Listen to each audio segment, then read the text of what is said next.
Welcome to Keep It, Cricket Media's show about pop culture and politics and what happens when they smack into each other at an alarming speed.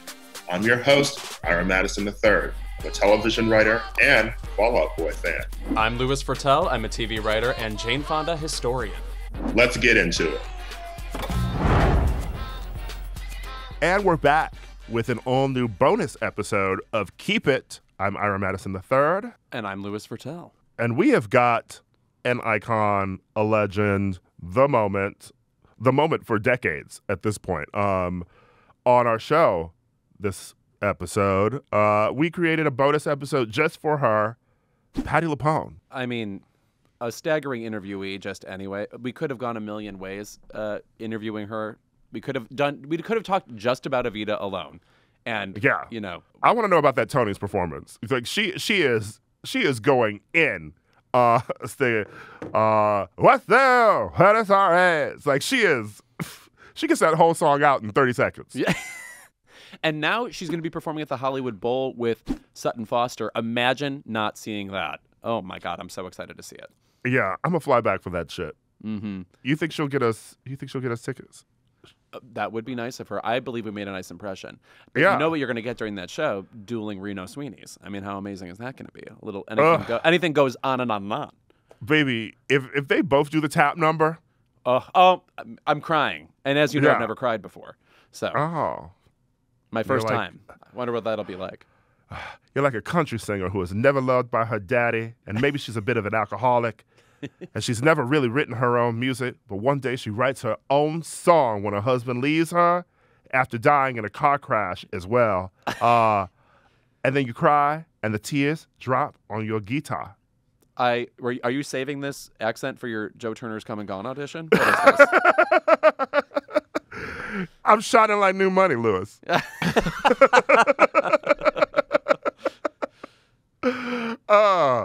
Well, there really isn't much more to say besides we could Patti fucking LuPone on Keep It. So we'll be right back with our Patti interview. I would like to propose a toast to our guest today. She has Tonys, she has Grammys, she has a voice that will make you feel every emotion on the spectrum. You already know who she is. You can catch her next in the hypnotic and heart-stopping Ari Aster film, Beau is Afraid. Please welcome to Keep It, the iconic Patti LuPone. Thank you very much. It's great to be here. It's great to have you here. Truly just one of my favorite performers in, obviously, theater. I've been lucky to see so many of your roles, and in film and TV as well, you're so captivating. And in this film, particularly, it's not a horror film like the rest of Ari's films, but when you step into it, things get a little scary. You're so arresting in this film, and I just have to wonder what drew you to this. Did you know Ari Aster before? Did he specifically look for you for this role? Well, I didn't know Ari before. I got a telephone call from my manager to set up a Zoom with Ari, and I went, I don't know who he is, and my kid said, "This is the man, Mom. This is the man." And then I wondered why he wanted to see me. Was he a musical theater queen? What was going on? And so I asked the question. I said, "Ari, why me?" And he came, and his answer just blew my mind. He said he saw me in a David Mamet play called The Anarchist on Broadway, which lasted 2 weeks, by the way. He's friends with Clara Mamet. He knows David very well. So he came to see the play, and he said he talked about me for a week afterwards, how I handled the Mamet language. Well, I cut my teeth on David. I've worked with David since 1976. So I was thrilled that Ari came to me through that avenue. And I actually wrote to David afterwards that thanks for getting me the part. And I'm sure that the language was crucial. My comprehension or my delivery of language was crucial for Ari because of the monologue that I have in the movie. You know, working on it was just a joy. Working on it with both Ari and Joaquin. We were on night shoots. It was the three of us. And a wonderful thing happened. It was serendipity. I don't know Joaquin. I know his work, but I don't know the man. That's a very intense scene. And we were in the mornings when we all woke up after, shooting at night, I would have a French press with coffee, and I'd go out on our little balconies that were facing this lake, and we'd bond over coffee. I would be in my nightgown. Everybody was in their pajamas, and we would just talk to each other as people. And it really helped break any kind of barrier we might have had, Joaquin and I might have had, because we didn't know each other. So that when we got to that scene, it was easy because we saw each other as people. We saw each other as human beings. Most often in film, it's how do you doing, Patty? How do you doing, Joaquin? And then you go at it. And this gave us an opportunity to see each other as people. How does this, I mean, this movie has been described this way several times in the press, but how does this surreal odyssey read on the page? I mean, when you're reading the script, are you like, oh, I of course get what we're going to see in the final product? Because I do not believe I would. So did Ari need to like convey his vision to you very specifically in order for you to understand even what was going on? That as well. It reads exactly as that odyssey, that surreal odyssey, but he did need to explain it as well to me. And I'm glad he did. I mean, because there's so many layers to this story that it takes more than one viewing to catch them. And he actually had to tell me, I went, oh, how come I missed that? Well, maybe I'm a stupid reader, but I missed a lot in the reading, and I read it maybe 3 times, and I still missed stuff. So his mind, actually, when we had our first session in Montreal, because that's where we shot it, to discuss my character at the end of it. And the film, at the end of it, I just looked at him and I said, does your brain hurt? All the time.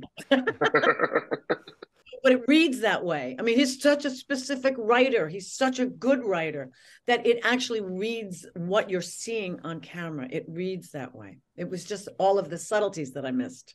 I have an interesting question then about reading a script, for a new, a play or a new musical. I mean, you said you've worked with Mamet, and you cut your teeth on Mamet, and so you really got used to, mastering language and seeing, what was on the page and how to bring it to the stage. But, you've worked with, Mamet and Sondheim and Andrew Lloyd Webber and, like these people who have such big characters, big monologues, big moments. How do you prepare for reading something that needs to be translated to the stage? And do you find that you can tell, from new writers when you read something, whether or not they're going to have, a mastery of that language like some of the other people you've worked with? Yeah, it's all about the word for me. It's all about what's on the page. I start with the script first. I start with the idea, and hopefully I understand it. Hopefully it's well written enough, or as complicated as Ari or Mamet. A lot of times, I mean, The Anarchist I had to read several times to understand it. But I always go back to the script. I always go back to the word, and I always try to make sense of the point in each sentence, the point in each paragraph, the point in the idea that each playwright is trying to convey. The same thing with song. I always go to the word to make sense of the story.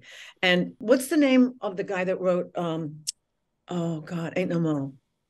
What is the name of the playwright? Oh, Jordan E. Cooper. Oh my God.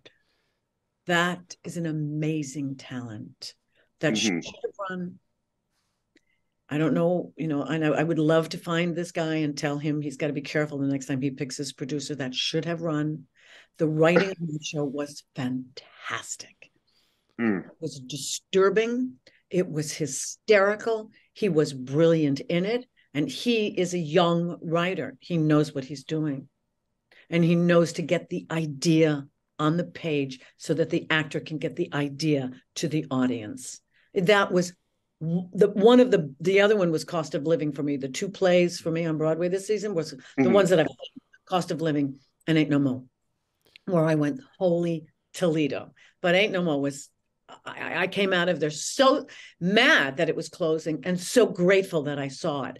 And it was so present. I mean, his writing is so clear, that, sometimes, well, I don't want to say any more than that because Ari is a complicated playwright, Ari, a screenwriter. And there's some things you have to take home and you have to digest. And there are some things that that are presented to you that are clear enough, or the idea is clear enough, and that's the way they want it. But that kid is fantastic.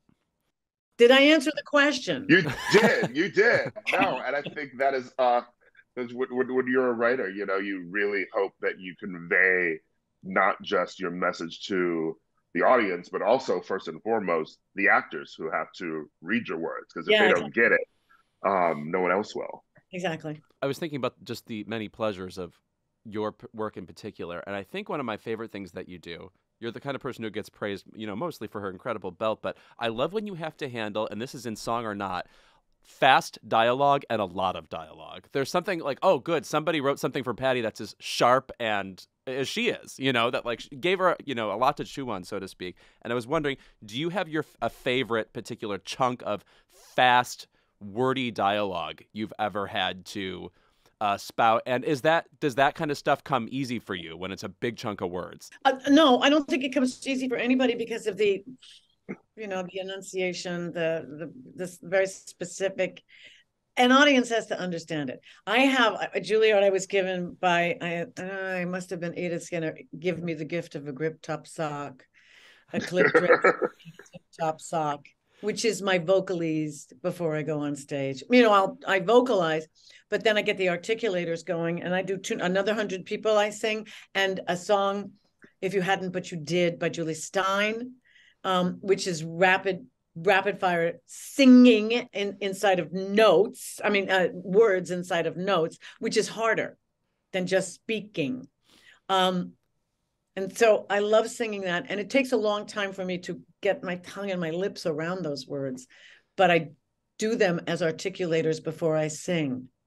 I do Meadowlark is another one where it's rapid words inside of a relatively fast song. Stephen writes a lot of those. Oh yeah, that's a lot of those.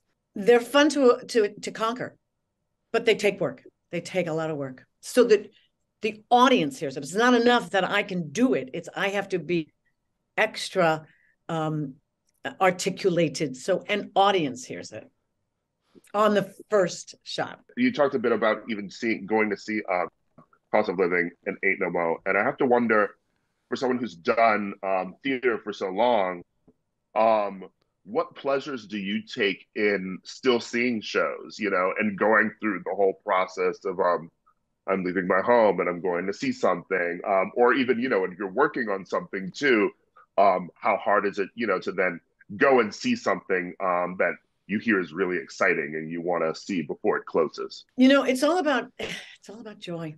You know what I mean? It's all about that. I have theatrical memories that I treasure. The last preview of A Chorus Line at the Newman, at the Public, one of the last previews of Hamilton at that same theater, at the Public Theater. Peter Brook's A Midsummer Night's Dream, and Murat Sa'd, the entire 8 hours of Nicholas Nickleby with the RSC. Those things they'll never leave my body. They're great theatrical experiences. So when that happens, I just want to go in there and sit down in that seat, and when the lights go out, be transported to the stage, to that environment, to wherever it's going to take me. And that, of course, will depend on the actors on the stage and the material. And when it's confident, when everybody knows what they're doing, there's nothing better than live theater. So, when you all of a sudden you're on the street and you go, oh, I'm on the street. That just happened. and it happens a lot. And then, of course, it doesn't happen a lot because the theater isn't good enough. But that's, you don't go in I don't go in critical. I go in hoping for that experience, that I will have a theatrical experience. And more often than not, I'll have it. I had it at the National. I've had it several times where the theater is just really, really good. Just really good. The performers are good. The story is good. The sets are good. The costumes are good. The audience is behaving. I'm reading about The Bodyguard now in London, where people are pissing in their seats. It's like, what the hell's going on? What's going on? It's crazy. Yeah, anyway. I don't know where that came from. So, I just want to say, speaking of that, by the way, obviously you famously have yelled at audience members for having their phones out, whatever. Now, to me, in retrospect, if you hadn't done that, we would have no landmark moment where someone just said, "This is fucking rude." Like, now it feels like actors are going to have to do what you did for like the rest of time in order to even make a slight dent in this extreme rudeness problem. I think audiences are behaving better now, and I think audiences are becoming vigilantes as well, because it's only one person, right, disrupting the entire event, and people buy tickets to have an experience. So they're angry that their experience is being compromised by one selfish person. And there's lots of people that have stopped shows. It's just that, I don't know, my middle name is Controversy. And so I'm the one that sort of sets the standard for behavior that people are talking about. But, lots of people have stopped shows and you just never hear about it. But what also audiences don't know is how many times that there's a protocol we follow backstage where if you see a camera or if you see somebody on a phone, you go to stage management. Stage management calls house management. House management sends an usher down. People don't know how many times that occurs on a nightly basis before actors stop a show. I'd like to know what was happening in Death of a Salesman with Wendell Pearson, that woman coming downstage shaking her fist at him. What the hell was that? And he had to go, I went all my life for this. I'll give you the money. Get out of the theater. What was that? What gave that person the right to think she could come downstage and stop a show? I just don't. What about the guy that needed to charge his phone? So he jumped on the stage because he saw a stage plug and thought that was real. I can't even remember which show it was. That was real, real electricity. It's like, what are these people thinking? It's, what we've forgotten are public manners. Is what we've forgotten. We've forgotten that we are in a community. We're going to have our own individual experience in a communal environment, and we're forgetting about the community. Yeah. People just assume all theater is immersive now, and they're going to immerse themselves in it. Now they're your problem. Yes. Yeah, exactly. I mean, I've kicked programs off the stage. I felt like, what's that character in Blazing Saddles? Get your feet off the stage. But I've had to kick programs off the stage, going, wait a minute. And it's not about actors, it's about the audiences that are in the mezzanine and the balcony that are looking at the stage, and they're seeing people's feet on the stage, or they're seeing programs on the stage. So immediately they're taken out of the experience. There's a barrier between the stage and the audience, and don't cross it unless you're coming to it into your heart, with your heart and your mind and your emotions, not your feet. I want to say also, you're one of these people now who is such a bona fide legend that you intersect with what I would call almost old Broadway in a way, like who we now consider like the grand dames and stars of musical theater in the past. Is there anybody who you just missed working with that you never got a chance to, that's like, God, for the rest of time, I'll never get to work with that person who ended up dying or whomever? Yeah, probably all of them. Yeah, lots of them. I never worked with Alan Rickman. And he's brilliant on stage. The first time I saw him was Les Liaisons Dangereuses with Lindsay Duncan. And I actually said, bring down the curtain, it's hot in here, out loud. They were so sexy together. I can't imagine what it would have been like working with Ethel Merman. And it would have been a trip just to have been her dresser. Just to be an assistant. Yes, Miss Merman? That would have been to be on stage with any of them would have been incredible. Yeah, I'm sorry that those that came before are now dead. Well, of course they're dead, but you know what I mean. It was probably because back in the day, I've heard this. Who knows? I think it's true. They would do 8 shows a week, and then they'd go to the 21 Club, and then they'd have a party after the 21 Club. And the 21 Club now closes at 9:30. And it used to be, what the hell's going on? But I mean, they would have parties. They would partay after the show. and get up and do a show the next day. I feel like hologram technology will soon bring us the chance for you to work with Ethel Merman. I do think, like, whatever, a next War Paint revival, I don't know, whatever. Yeah. I saw the original. I saw the Roy Orbison, Maria Callas, and I could not believe what I was seeing, especially Roy Orbison, because they kept sending him down to hell and then bringing him back up from hell. He would go down a trap door in the floor of the stage. I'm going, where's he going? He's going to hell. And then they bring him back up to sing again. And then he'd go back down to hell. God, you couldn't like walk him off stage. He said, and then Maria Callas was pretty brilliant. They found some woman in Queens who looked like her. And she practiced all of the movements. So it was almost as if you were watching Maria Callas for real with a full orchestra. It was the Roy Orbison that was crazy. I had the distinct pleasure of some of my very first Broadway shows that I saw. You were in them. I saw the Sweeney Todd that you were in, and I saw Gypsy as well. And I have to wonder, when you do film and television, you're able to revisit something, just by looking at yourself like on a screen or something. When you've done like these iconic roles, like even Evita, like how do you revisit something if you want to, relive some of the memories of the show? Or do you sort of, when you're done with a role, sort of like a legendary role, do you ever have any desire to be like, I'd like to listen to myself again, or, just sort of like relive in that moment, Yeah. And you know what? I've never heard any of my cast albums because I'm just not a big fan of me. I don't like to see myself on camera, and I certainly don't like to listen to myself sing because I'm just not a big fan of me. And that's not unusual. There's a lot of people a lot of actors or singers that go, no, I can't, because we're just too critical. And I think it would not be healthy. But I would love to play Nellie Lovett again. I'd play Madame Rosie. I say that, but to go through it again, probably not. And I don't revisit. Actually, I what I've been singing a lot now is Joanna. I don't know, but I don't sing. Nellie doesn't sing Joanna. It's just such a gorgeous piece of music. And I was listening to the original. Just to hear it again. It's Victor Garber and Len Cariou, and yes, it's such a stunning piece of music. But I don't revisit me.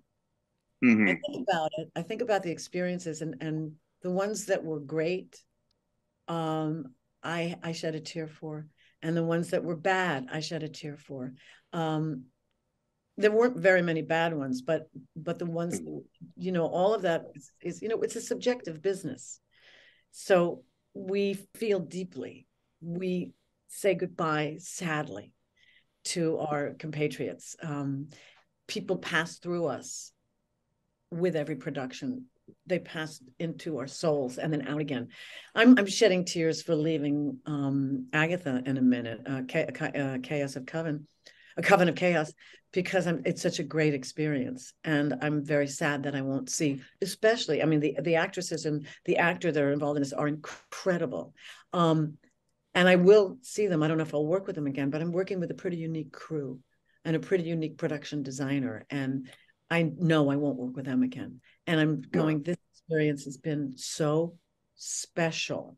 It's so artistic and craftsmen at the top of their game that I actually cried. And I'm not wrapped yet, but I actually cried. Same thing with Beau. Beau is afraid of these people when they're at the top of their game, when you're seeing everybody's commitment and talent.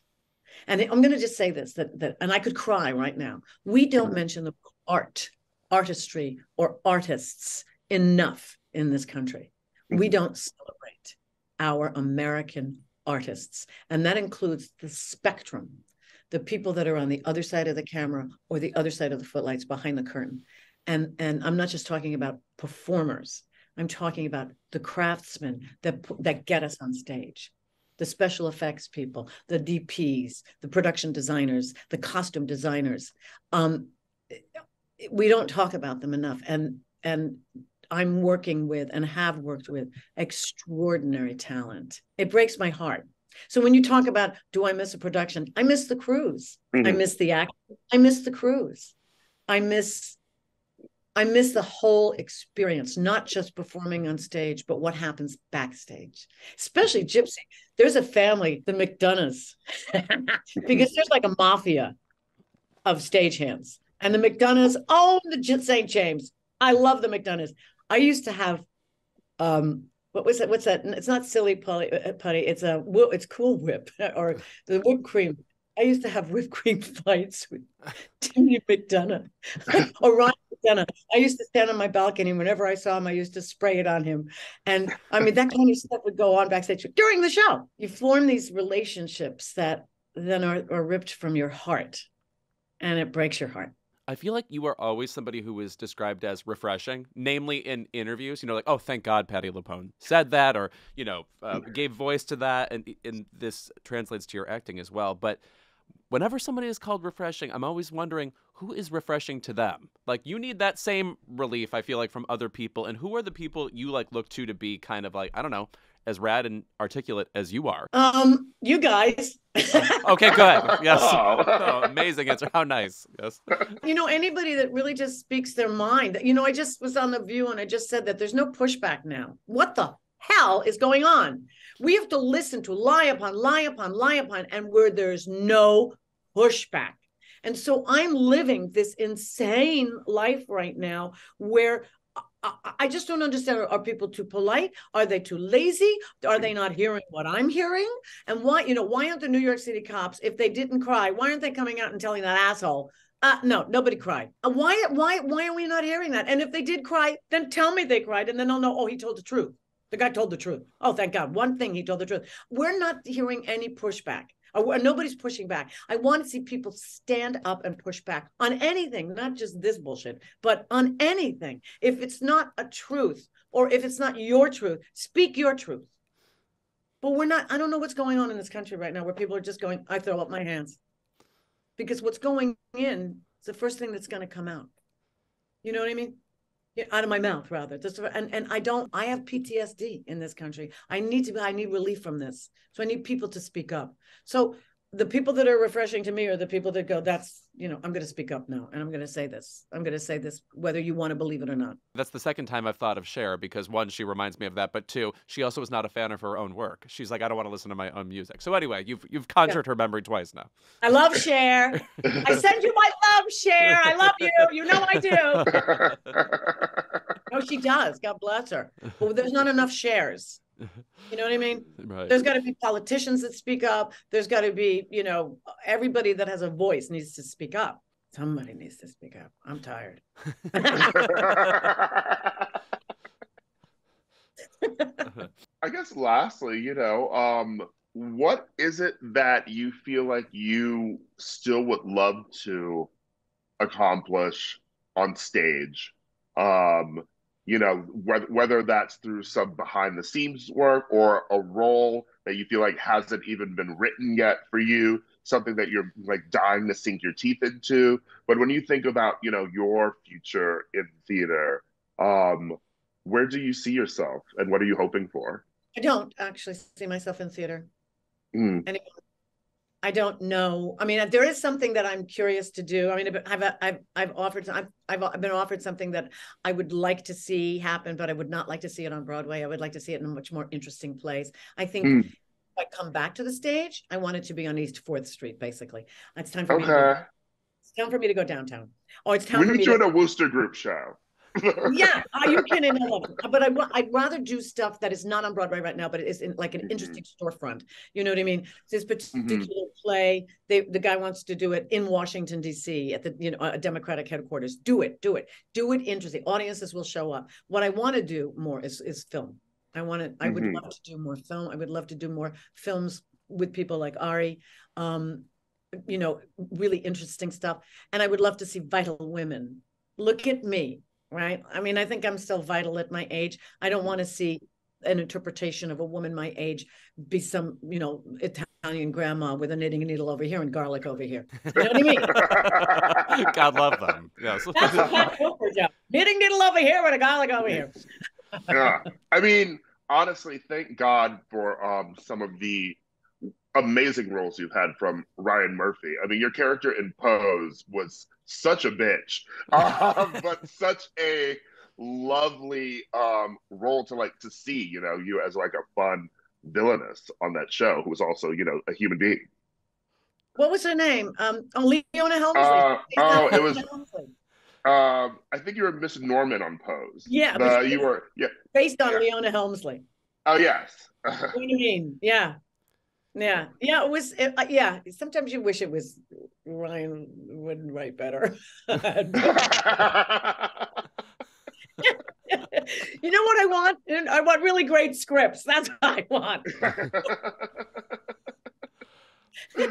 Well, you know what? We're interviewing Jordan Cooper soon, so I'm gonna pass along what you said, and please tell hopefully me. Please yeah, tell me. I was so blown away by his writing and by his acting, and by how astute he was, and what a soul he has. I mean, clearly, this is not the first time that kid's been around. He's deep. He is deep, and I hope that if he's learned anything from this, he needs more control of his own properties, and he needs to have a producer that's on, boots on the ground. Mm-hmm. I kept thinking about Joey Parnes. Joey Parnes kept Gentleman's Guide to Love and Murder opened. Even they got fantastic reviews, as did Jordan, got fantastic reviews, but no audience. He knew how to keep it open until the Tony season, and then when they went and ran for 3 years. I mean, it's a brutal environment, Broadway, for producers. It's brutal, and you just have to you have to be a shark, and you have to be smart. And as much as I love Lee Daniels, you can't be a producer in LA. On the ground. It's on the ground. Yeah. There's something just so I saw it. I originally saw it in Los Angeles during a staged reading of it like a few years ago, and then to see it on stage. There's something in the air from audiences too, rushing to see a show before it closes. Yeah. And I've heard it's fantastic. Yeah. But it was so sad having everyone rushing to see the show, knowing that it was closing in 2 weeks. But also, apparently, COVID has changed how people buy tickets now. There's no advance sales anymore. So one has to figure out how to keep it going. That entire cast was extraordinary. Extraordinary. And so how do you keep... I'm not a producer. I'm an actor, but I look at them going, you got to know, you got to do better than this. Not just that show, the shows that I've been in. You've got to do better than this. You got to figure out how to do it. What's the template for keeping a show running? It's different because of COVID, but figure it out. Don't shut the show, especially that kind of a show where it needs to educate an audience. That play was phenomenal. Jesus Christ. Thank you so much, for Patti. being here. Oh my God. Thank you. Bill, thanks for having me. Some people just radiate off you after you talk to them. I'm sure you get that a lot, but it's like, woof, all right. I know I'm going to put down this caffeine. I'm good. Right. Well, you inspired me. Thank you so much. Thank you. Thank you. What an honor. Well, thanks again for listening to this bonus episode of Keep It with the one and only Patti LuPone. Beau is Afraid is in theaters now, and we'll see you next week for more Keep It.